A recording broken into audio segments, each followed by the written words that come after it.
할렐루야. 네, 오늘도 우리에게 건강 주시고 또 새날을 주셔서 이른 새벽부터 주의 전에 나와 예배하고 찬송하고 하나님께 영광 돌리시게 해주신 하나님께 감사의 박수 함께 힘차게 드리겠습니다. 할렐루야. 그리고 이 시간에도 전 세계에서 또 국내에서 수많은 성도들이 이 예배에 함께 참석해서 같이 은혜를 나누고 있습니다. 우리 그분들에게도 하나님의 크신 사랑과 은혜가 있기를 예수님의 이름으로 축복합니다. 우리 이 시편 119편은 성경에서 가장 긴 절이에요. 그러니까 1절부터 해서 계속 가면 하여튼 한동 지금 며칠째 시편 119편만 하는지 몰라. 근데 이제 반 했어요. 더 해야 돼요. 자, 그런데 이 시편 119편에서 가장 많이 강조하는 게 뭐냐? 하나님의 말씀이에요. 하나님의 말씀을 읽어라, 들어라, 행동으로 옮겨라. 이걸 계속해서 강조하고 있는 겁니다. 그만큼 하나님의 말씀은 우리에게 중요하니까. 우리 예수께서 이 땅에 오셨을 때도 뭘로 오셨느냐 하면 말씀으로 오셨어요. 말씀이 육신으로 우리 가운데 오셨음에 라고 말했잖아요. 그러니까 예수님의 행동 하나하나도 다 말씀이에요. 그것이 성경에 기록되어져 있으니까요. 그런데 이렇게 말씀을 우리에게 주면서 여기 오늘 성경에도 보면 뭐라 하냐면 내가 주의 법을 어찌 그리 사랑하는지요 라는 말씀을 사랑한다라고 표현을 하고 있습니다. 여러분, 사랑이라는 거는요 반드시 행동이 동반되게 되어져 있는 거예요. 여러분, 사랑하면 뭘 자꾸 주고 싶잖아요. 그렇죠? 행동이 동반되니까 사랑하면 자꾸 말하고 싶잖아요. 사랑 안 해봤나 봐. 한 번도. 또 사랑하면 같이 있고 싶잖아요. 같이 있고 싶잖아요. 그리고 사랑하면 뭐 하여튼 전부 이렇게 행동이 옆에 따라가 다니는 거예요. 감사해도 행동이 따라요. 감사한 마음을 표현하니까. 그래서 제가 늘 강조하는 게 사랑과 감사는 표현이 없으면 사랑도 아니고 감사도 아니다. 그런데 하나님의 말씀을 사랑한다는 얘기는 하나님의 말씀을 행동으로 옮긴다는 겁니다. 자, 그러면 하나님의 말씀을 행동으로 옮기니까 선한 일을 할 수밖에 없죠. 말씀은 다 선하니까. 그런데 하나님의 말씀을 사랑하지 아니하고 사탄의 말을 따르면 사탄의 행동을 할 수밖에 없는 거예요. 사탄을 사랑한다면서 가만히 앉으세요. 그들은 행동이 더 빨라. 그래서 죄악은 빨리 행하게 되잖아요. 그런데 어떤 행동을 한다 할지라도 행동에는요 잘했다 못했다 하는 비판이 꼭 딸리는 겁니다.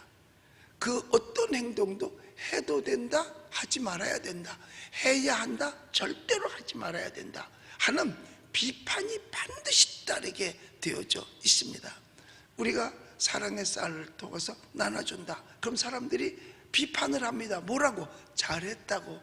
비판이라고 하는 것은 못했다고 하는 것만 비판이 아니라 그거에 대해서 결과에 대해서 판단을 해주는 거예요. 자, 여러분들이 불우이웃을 도왔다, 잘했다고 할 거 아니겠어요? 판단을 해줍니다. 그러니까 어떤 행동도 판단을 받게끔 되어져 있어요. 그러니까 잘못한 거는 잘못했다는 판단을 받게끔 되어져 있는 겁니다. 사랑을 했어도 사랑에 대한 판단이 반드시 있다니까요. 그러니까 아이들한테도 물어보잖아요. 너 엄마를 사랑해? 아빠를 더 사랑해? 제발 그건 좀 애들한테 묻지 마. 아주 입장 곤란한 게 그거예요. 애들은 그러니까 뭐라 그래요? 똑똑해요. 둘 다. 더라는 말 안 했고. 그리고 절대로 하지 말아야 될 것이 있어요. 너 엄마하고 살래? 아빠하고 살래? 걔 그날부터 고민해요. 왜냐? 엄마 아빠가 헤어지려고 그러나? 왜 날 따로 살자 그러지?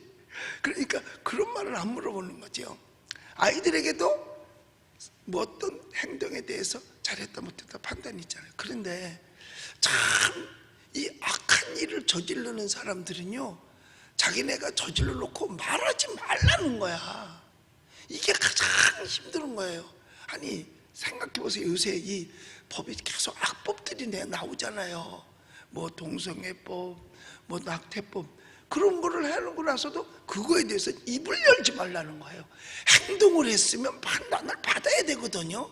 자, 공부를 했단 말이야. 그러면 판단을 받잖아. 합격 불합격. 지금 내리면 아이들이 수능 시험을 봐요. 그 결과에 대해 판단을 받잖아요. 떨어졌다 붙었다. 반드시 어떤 일에는 판단을 받게 되어져 있습니다. 경기를 했어요. 1등, 2등, 3등. 그게 판단을 한 거잖아요. 그래서 도저히 판단이 불가능할 때 뭘 하는지 아세요? 비디오 판독이라 그러잖아요. 거기서도 판자를 앞에서 비디오를 보고 판단한다 그 말이잖아요. 그런데 왜 사탄을 쫓은 악한 짓을 하는 거는 판단을 하지 말라 그러냐 이거예요. 참 이상해요. 동성애 해도 그거에 대해서 비판하지 말라는 거야. 잘했든 잘못했든 비판하지 말라는 거예요. 그러니까 그 비판을 뭐라고 그래요? 차별이라고 말을 하는 거예요.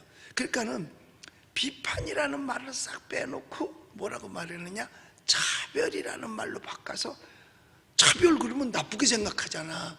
그건 나쁜 사람이 왜 남을 차별하지? 차별이 아니고 비판이지요. 잘못한 걸 잘못했다고 그러고 잘한 걸 잘했다고 하는데, 사랑한 것에 대해서도 비판받아야 돼요. 왜? 그건 칭찬받아야 되죠. 악한 일을 한 것에 대해서도 비판을 받아야 돼요. 그런데 이번에는 보면 하여튼 무조건 말을 하지 말라는 거야. 그래서 나 금해죠. 금지. 이것도 하지 마라, 저것도 하지 마라, 이것도 하지 마라, 저것도 하지 마라. 이거는요, 중국에서 가장 많이 써먹고 북한에서 가장 많이 써먹는 거예요. 뭐 하지 마라, 모여서 비판하지 마라. 뭐 김일성, 김정은, 뭐 김정일에 대해서 일절 말도 못하게 하고, 북한에서도 그렇지만 중국에서도 절대 말 못하게 하죠. 그 전에 보니까 우즈베키스탄에서도요, 세리상은 모이지도 못하게 해요. 뭐 비판할까 봐. 누가 비판했다 그럼 누가 가서 고발을 해도 고발하거든요. 그러니까 우리가 깨달아야 될 것은 뭐냐? 내가 주의 법을 어찌 그리 사랑하는지요. 비판받을 정도가 돼야 돼요. 근데 그 비판은 주를 사랑했으니까 그 사랑이 말씀을 지키는 선으로 바뀌어졌을 테니까 비판받아야죠. 어떻게? 잘했다고. 여러분들은 다 말씀을 사랑함으로 말미암아 그 말씀은 반드시 행동이 따르게 되어 있는데, 그 행동을 통해서 칭찬받게 되시기를, 세상 사람이 안 해주면 어때요? 하나님에게 칭찬받게 되시기를 주님의 이름으로 축복합니다. 우리가 하나님의 말씀을 사랑하면 세상에 나가서 빛과 소금의 사명을 다 하잖아요. 빛과 소금의 사명을 다 하잖아요. 사실 그래요. 정부가 방역을 한다 어쩐다 다 각자가 하고 있어요. 자기가 마스크 쓰지 누가 와서 마스크 씌워줘? 안 씌워줘요. 자기가 다 소독하지 누가 소독해 주지 않아요. 뭘 한 게 있다고 방역을 정부가 했다고 그래? 각자가 했죠. 다 각자가 했어요. 어느 집에서 와서 뿌려줘? 걸리고 난 다음에 와. 그건 소용이 없어요.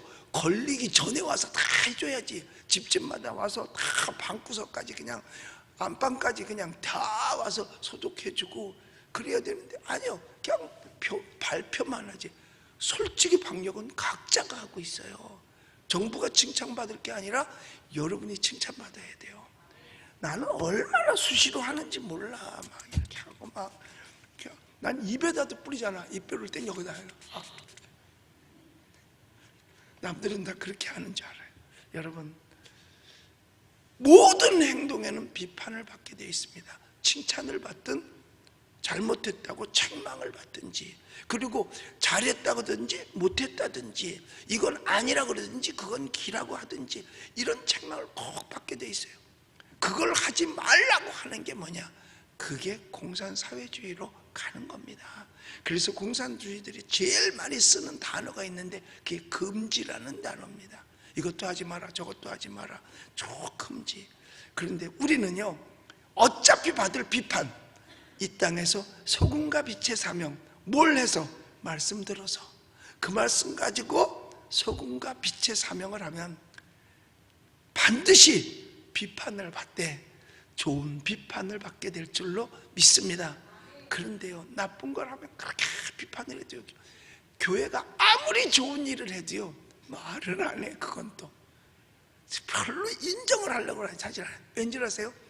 교회는 당연히 하는 것으로 세상 사람들이 알기 때문에 그래요. 그러니까 세상에서 볼 때도 교회는, 또 신앙인들은 다 잘한다고 이미 평가를 하고 있는 겁니다. 그래서 오늘 여기 성경 말씀 98절에 보면 주의 계명, 우리 98절 같이 읽어볼게요. 시작. 주의 계명들이 항상 나와 함께 함으로 그것들이 나를 원수보다 지혜롭게 하나이다. 참 말씀이 재밌어요. 말씀이 나와 함께 한대. 함께라고 하는 것은 어떠한 물체를 가리키잖아요. 그런데 이 말씀이 함께 한대. 그러니까 시야예요. 그래서 시편이라고 얘기하잖아요. 이게 함께 한다. 이 말씀이 함께 함으로 말미암아 내가 원수보다 지혜롭다. 그러니까 삶 속에서 말씀이 항상 행동으로 옮겨지는 거예요. 이게 우리가 세상에 나가서 예수님이 가르쳐준 대로 소금과 빛의 사명을 하게 되는 거죠. 말씀이 함께. 그런데 이 말씀이 우리를 어떻게 하느냐? 지혜롭게 한다. 그건 당연하죠. 잠언 1장에도 보면 여러분, 지혜와 지식의 근본이 뭐예요? 말씀이잖아요. 모든 지혜와 지식의 근본이 말씀이야. 그러니까 말씀이 우리와 함께 하니까 훨씬 누구보다도 지혜로운데, 누구보다 지혜로운가 봤더니 원수보다 지혜롭다, 그렇게 말씀했어요. 자, 아내는 예수님을 잘 믿어, 남편은 예수님을 잘 안 믿어, 교회도 잘 안 나와. 그럼 누가 지혜로울 것 같아요? 아내가 훨씬 지혜로워요. 그래서요, 예수 믿는 아내하고 예수 안 믿는 남편하고요 말씨름하면 누가 이겨? 무조건 이기는 거예요. 예수 믿는 사람이 무조건 이기는 거예요. 무조건. 그러니까 말씨름이 안 되니까 저거는 하여튼 말은 잘해. 근데 함께 했으니까 말은 잘해가 아니라 말도 잘하고 우리는 행동도 잘해야 될 줄로 믿습니다. 원수보다 승하다, 원수보다 지혜롭다라고 말했어요. 근데 하나님께서는요, 정말 말씀과 함께 살면요 하나님이 지혜를 주십니다. 사실 내가 머리가 좋은 사람이 아니에요. 머리가 좋은 사람이 아닌데 언제부터 좋아졌느냐? 성령 받고 나서부터 조금 나아졌어요. 그래서 바보에서는 벗어났어. 이젠 바보가 아니야. 하여튼 열심히 말씀 보고 말씀대로 살려고 하니까 하나님께서 지혜를 주셔서 원수보다 앞에 다른 이보다 더 나아지도록 해준 건 하나님의 은혜예요. 그래서 여러분 그 말씀 들으면요 지혜로워집니다. 그러니까 말씀을 안 들으면요 대신 누구를 따라가느냐? 사탄을 따라가게끔 돼 있어요. 교인이라고 해서 멀쩡할 줄 알죠? 천만의 말씀. 예배 안 드리고 말씀 안 들으면요 신앙 금방 떨어져요. 말씀 금방 다 잊어버려요. 소용없어요. 자, 그래서 여기 99절에 보면, 자, 우리 한번 또 99절도 읽어볼게요. 시작. 내가 주의 증거들을 늘 읊조림으로 나의 명철함이 나의 모든 스승보다 나으며. 교만한 거 아니야? 스승보다 낫다는 게? 늘 하나님을 읊조린다는 건 뭐야? 속으로 중얼거리고 늘 생각하고, 그 말씀을 항상 여기 98절에 있는 것처럼 함께 있는 거죠. 여러분, 솔로몬이 하나님 앞에 기도하잖아요. 하나님, 나는 나이가 어립니다. 그리고 그동안에 경험도 많지 않잖아요. 그리고 하나님 앞에 1000번 기도하고 응답받겠다고 한 게 뭐예요? 지혜야. 그러니까 솔로몬의 지혜는 어떤 사람들보다도 뛰어났다 이거예요. 그러니까 모든 스승보다도 더 낫고요, 나중에 100절에 가서 보면 노인보다도 더 낫다 그랬어요. 원래 잠언에 보면 모든 지혜는 노인이 더 많다 그랬거든요. 왜? 경험을 많이 하니까. 그런데 하나님의 말씀을 함께 하고 그걸 늘 생각하면 노인보다도 더 지혜롭다 그러는 거예요. 제가 30에서 교회를 개척했잖아요. 그러니까 그때도 젊은 사람도 있지만 나이 먹은 사람도 있고 그래요. 나는 기도하고 말씀 붙잡고 어떠한 일을 하려고 하지만 나이 먹은 사람은 자기 경험을 얘기를 하려고 그래요. 그러니까 전도사님은 나이가 젊어서 잘 몰라서 그래요. 전도사님 뭘 하려고 그러면 목사님은 나이가 젊어서 잘 몰라서 그래요. 세상이 어떤데요? 이 말을 합니다. 그럼 예수님이 이 땅에서 아무 일도 못 했을 것 같아요. 왜? 예수님도 30살에 시작했잖아. 젊었을 때. 그러면 많은 사람들이 와서 아유 선생님은 나이가 어려서 몰라요. 선생님은 나이가 어려서 못해요. 이랬을 거 아니야. 그런데 사실 말씀이니까 어떤 노인보다도 더 지혜롭고 세상 파악을 더 잘한다 이거예요. 이게 성경에 나와 있는 말씀이잖아요. 그러니까 우리 100절도 읽어볼게요. 100절 읽어볼까요? 자, 시작. 주의 법도들을 지킴으로 나의 명철함이 노인보다 나으니이다. 할렐루야. 여러분 새벽에 나와서 말씀 듣는 여러분들 있잖아요. 어디 갈 때 뭘 말할까 생각하지 마세요. 그냥 가세요. 가서 상대하세요. 그런데 가면서 하나님 나에게 지혜를 주세요만 하면 돼요.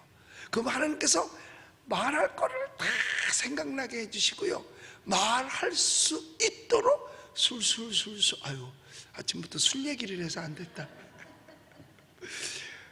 말씀 말할 수 있도록 다 허락해 줍니다. 그러니까 예수님께서도 제자들에게 말했잖아요. 너희는 나서 어디 갈 때 뭘 말할 걸 생각하지 마라. 그냥 가라는 거예요. 가면 하나님께서 말할 수 있도록 지혜를 주신다는 겁니다. 그러니까요 70, 80대 노인이 대학생을 전도한다니까요. 여러분 대학생들이 그거 받아들이겠어요? 아니에요. 노인들의 지혜, 그것도 예수 믿는 노인. 예수 안 믿는 노인은요 솔직히 좀 모자라. 근데 예수 믿는 노인은요 아주 지혜로워요. 제가 우리 어머니를 봐도 안다니까요. 우리 어머니가 90 넘어서 돌아가셨지만은 세상에 노인이 돼도 그렇게 지혜로우시더라니까요. 그런데 학교 공부를 한 번도 해본 적이 없어요. 곱하기는 돌아가실 때까지 못 하셨어. 더하기 빼기만 하셨지. 그래도 여튼 얼마나 지혜로우신지. 왜냐? 늘 말씀을 보니까. 늘 말씀. 내가 어떤 때는요 말하면 내가 진다니까. 그렇게 지혜롭게 말씀하시더라고요. 돌아가실 때도요. 그래서 역시 하나님의 말씀은 지혜의 말씀이구나 라는 거죠. 그러니까 나이가 젊어도 노인보다도 더 지혜롭다. 이거는요 여기 보면 그랬잖아요. 100절에서 나의 명철함이, 명철함은 지식과 지혜를 같이 겸비해서 모든 것을 분별할 수 있는 능력을 명철이라고 얘기하는 거예요. 그것이 노인보다도 더하다. 뭐냐? 이 말씀이 기준이 되니까 그런 거예요. 이 속에는 모든 지혜가 다 들어있잖아요. 그래서 성경은 지혜의 보고거든. 그리고 성경은 하나님의 생각이 글로 표현된 게 성경이잖아요. 그러니까 하나님의 뜻을 알겠다? 성경 보면 그 안에 나와 있어요. 하나님의 생각을 알겠다? 성경 보면 그 안에 나와 있어요. 근데 하나님보다 더 지혜로울 수는 없거든요. 그래서 여태까지 이 세상에서 변치 않은 거는 하나님 말씀밖에 없는 거예요. 왜? 이거보다 더 지혜로울 수는 없기 까닭입니다. 그러므로 예수 믿으면 지혜가 있습니다. 그래서 예수 믿으면 아는 게 많아집니다.